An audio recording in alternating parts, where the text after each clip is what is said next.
So I'm going to show you a practice right now called the 5 Tibetan Rites of Rejuvenation. And there's actually quite a few resources and YouTube videos and even blog posts on this specific practice. But I have been using this practice for about a year and a half now. And I have found it deeply rejuvenating and supportive and rebalancing my nervous system's capacity to contain energy, but also just in the physical body, have noticed more vitality and energy.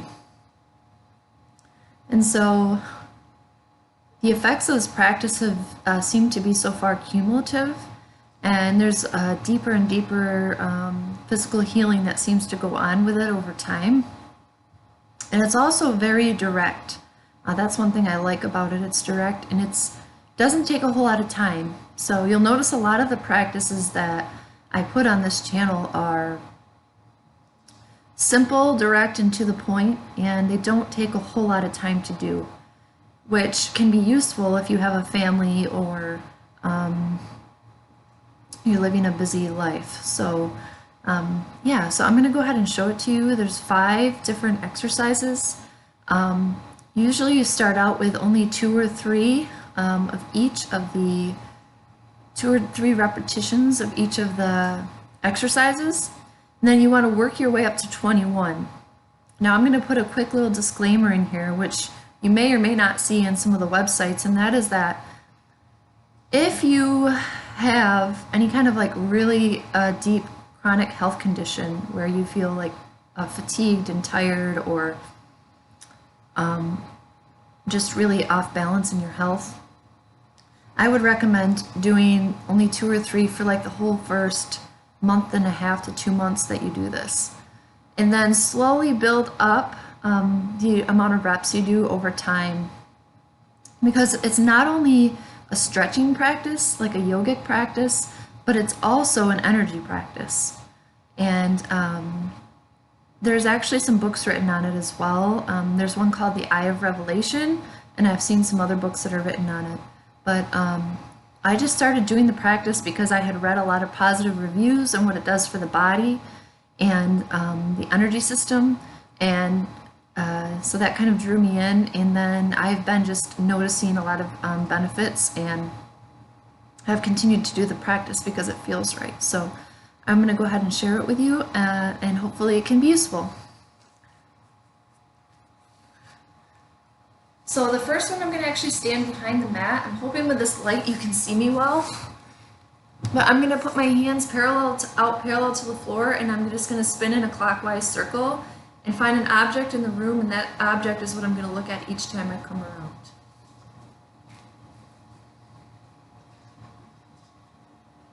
So my hands are out to parallel to the floor right now.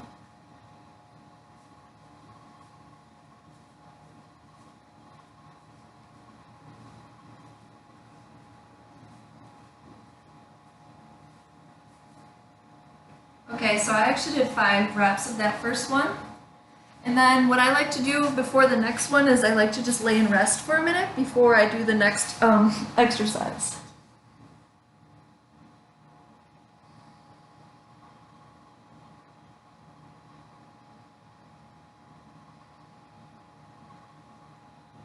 Now the next exercise, I'm going to lift my head and my feet up at the same time. I'm leaving my hands down at my sides. So I'm going to breathe in when I bring them up and out when I go down. If you wanted to do the reverse breathing pattern, you could, where you breathe in while you're just laying here, out while you come up, and then in on the way down.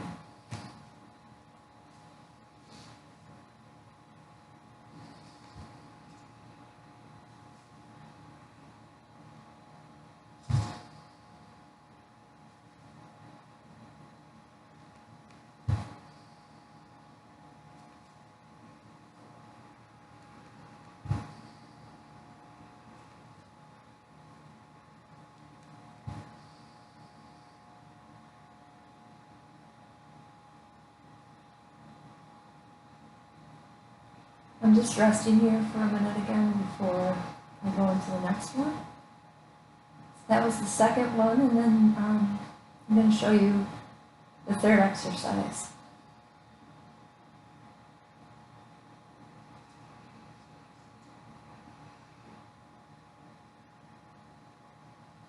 Okay, so here's the third exercise.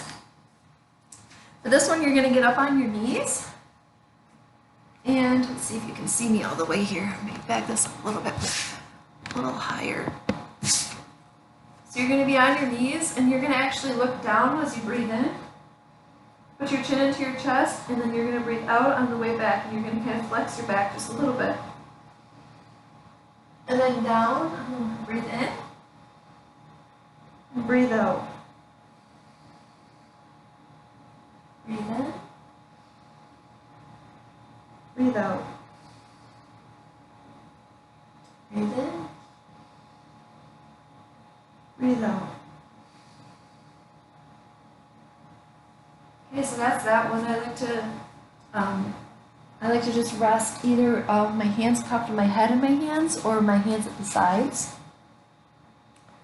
It's just nice to kind of relax into the floor a little bit and feel the connection between your body and the floor.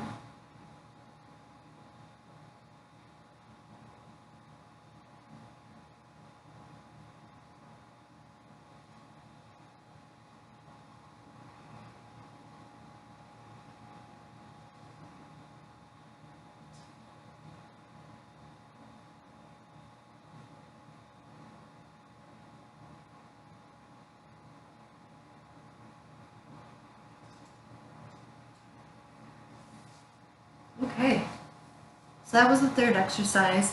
The fourth one, you're going to go ahead and sit with your legs straight out and your feet kind of at a 90-degree angle. When you breathe in, same as that last one, bring your chin to your chest. When you breathe out, you're going to go up into tabletop. In yoga, it's called tabletop. So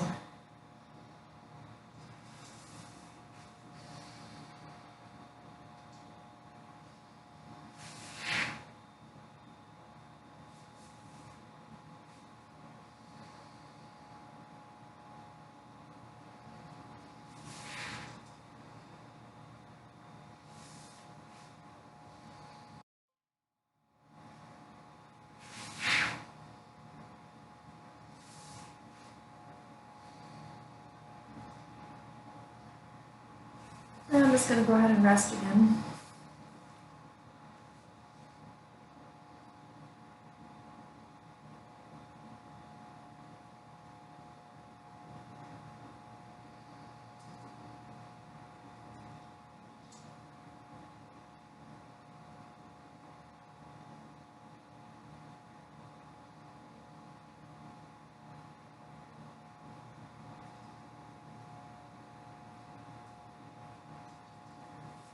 Okay, and now I'm going to show you the last one. The last one, I believe, don't quote me on this because I don't know yoga that well, was downward facing dog into the cobra pose. But I found this is a really nice stretch for the lower back. And also, when you come through on the cobra, it feels very nice in the front hip area as well. So I'll just show that to you real quick. And then when you're on this back side too, it feels really good on the calves. It stretches your calves out really nicely. So just go breathe in, breathe out. Breathe in, breathe out. Breathe in, breathe out. Breathe in, breathe out. That's all I'm going to do for that one for this time. And rest one more time.